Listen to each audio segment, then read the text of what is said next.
You know,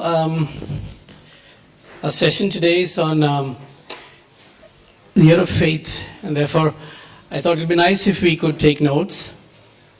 At least the act of writing down will be an act of taking the year of faith seriously.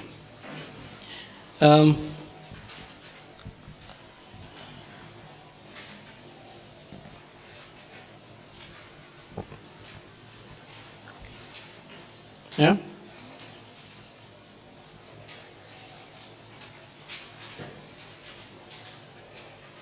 So what I thought I'll do is I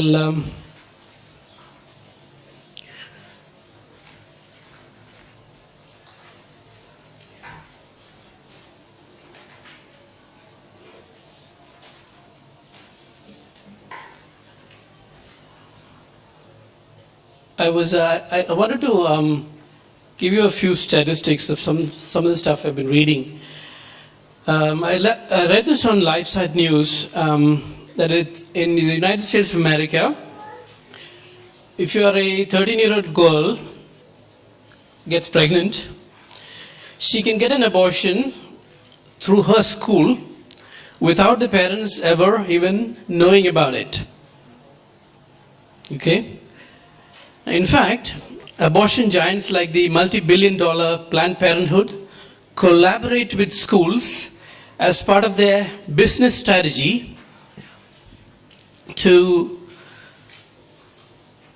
promote and indoctrinate junior school children to start having a loose sex life as early as possible. The abortion marketeers say that convincing a pregnant teen to have an abortion is a profitable investment because it yields multiple repeat businesses. Typically, 3 more abortions before she turns 21. It's called multiple repeat business. In 1917, I know it's not a pleasant thing to hear. In 1917, Our Lady appeared to 3 shepherd children in Fatima and said, "An evil will begin in Russia and will spread its errors around the world." Honoring Our Lady's request, in March 1984, Blessed John Paul II consecrated Russia to the Immaculate Heart of Mary. Incidentally, it's the Feast of Immaculate Heart of Mary today. In November 1989, the Berlin Wall came down, and by 1991, we know that the communism collapsed and the Soviet Union was dismantled. And we thought that was the end of it. Father Andrew Apostoli, who is a Fatima expert and an author of an exhaustive study on the Virgin Mary's apparitions, says, "The message is not over." Remember Our Lady's words. She said, "An evil will begin in Russia and will spread its errors around the world." Okay, will begin. That's the first part. Second part, Father Apostoli said on EWTN, is still being fulfilled today. He says, an atheistic form of government,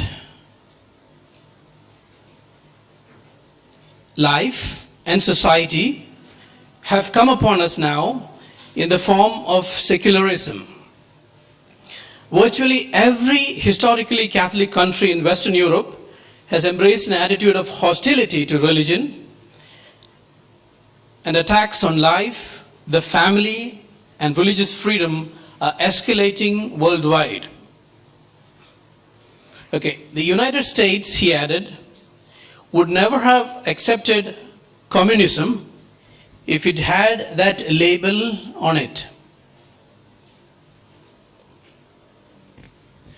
Okay, so what happened? It was packaged differently.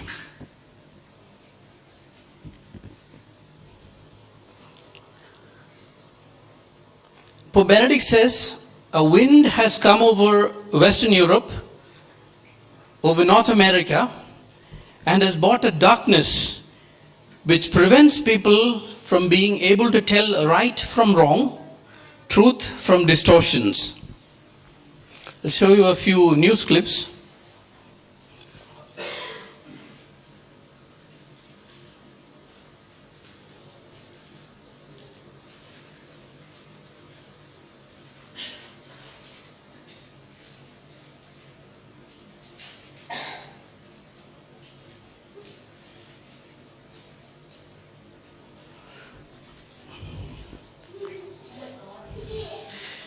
Okay.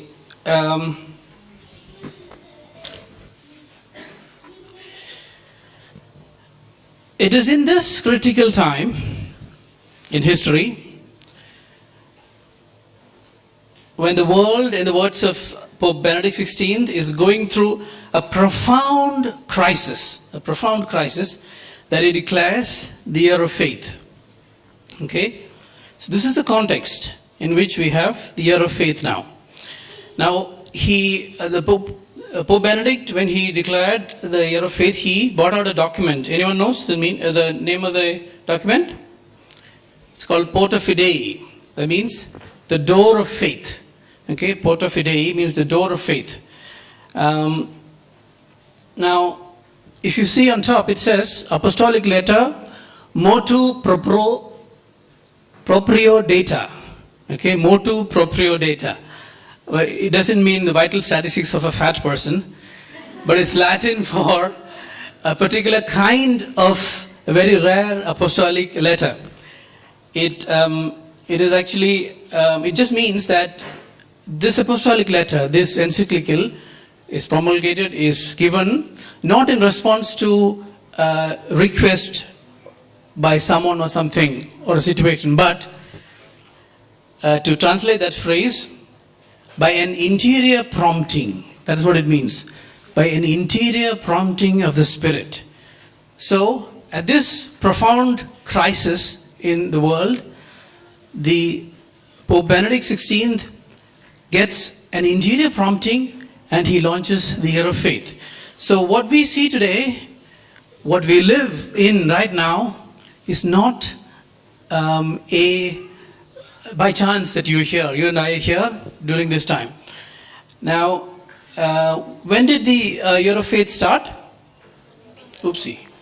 How do I go back? No, this is Mac. Okay, works. Okay. When did the year of faith start? 11th October, right? Last year, 11th October. Any reason why that date was chosen? It was the 50th Jubilee, 50th anniversary of the Second Vatican Council. Okay?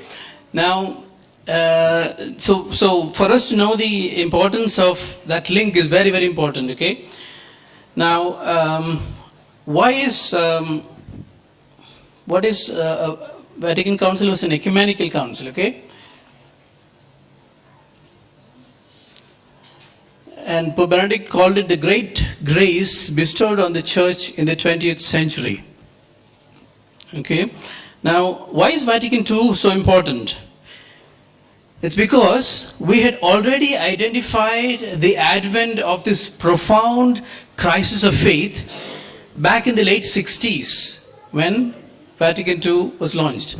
Okay, so that's why Blessed John 23rd, Pope John 23rd, in fact, Pope Francis reminds me a lot of Pope John 23rd, convened, they had similar personalities, convened the great historic ecumenical council of the entire church fathers and theologians to equip the church to engage with the modern world. Now, such councils are very, very rare. Okay, that's Pope Blessed John 23rd. Okay, such councils are very, very rare. They had only, so far in 21 centuries, we are in the 21st century, right?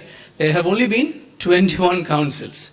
Okay, this was the 21st. Now, in June 1963, unfortunately, before the council could end and propose changes, Pope John 23rd died. But Venerable Pope Paul VI, who succeeded the seat of Peter, kept Vatican II steadily on its rails and successfully concluded it in September 1965 with the Holy Father promulgating 16 conciliar magisterial documents which taught extensively on the various issues facing the modern world. Okay? Now this monumental council has brought, in the opinion of theologians and historians, has brought more changes to every aspect of Catholic Church in a few years than during the preceding 400 to 500 years. Did you know that the Mass was in Latin and the priest would face away from the people? Now, people who, for us that would seem strange, but you know, people who were before Vatican II, this entire change was spectacular. Some of these changes were spectacular. Now, unfortunately, we ran into two problems at this stage. Okay, one is, remember the Catholic Church is an institution from ancient times which holds billions of people in its fold with 2013 years of history and its own culture. So, after this enormously important council, communicating and disseminating these teachings to the bishops, then to the clergy, and then to the billions of people on the street took a very long time. In fact, 50 years after Vatican II, it is still ongoing. Okay? How many of us know what Lumen Gentium teaches us, you know? There are 16 of such documents, Dei Verbum, beautiful documents, right? So in October last year, so hang on. So one problem was the lack of communication, because remember this was the pre-television era, and not to mention pre-internet, social media. Secondly, unfortunately during this gap, there was this big gap, right? During this gap, some who had an axe to grind with the church misrepresented the council teachings and started teaching many of their own ideas, spreading errors and confusion among the faithful. Okay? Now we should remember Pope Benedict was the last conciliar pope. That means who succeeded the See of Peter after Pope Benedict? Pope Francis. So when George Bergoglio was ordained a priest, it was a couple of years after Vatican II ended. So he is actually a post-conciliar pope. So from now on you will see post-conciliar pope. So Benedict XVI knew this very well, that he is going to be the last pope who was actually sat in the council, in Second Vatican Council. So in October last year, Pope Benedict opened the Year of Faith in Rome with a call for a new evangelization rooted in an authentic interpretation of the documents of the Second Vatican Council. Okay, an authentic interpretation was necessary.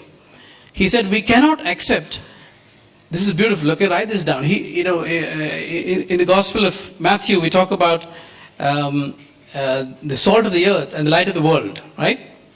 Remember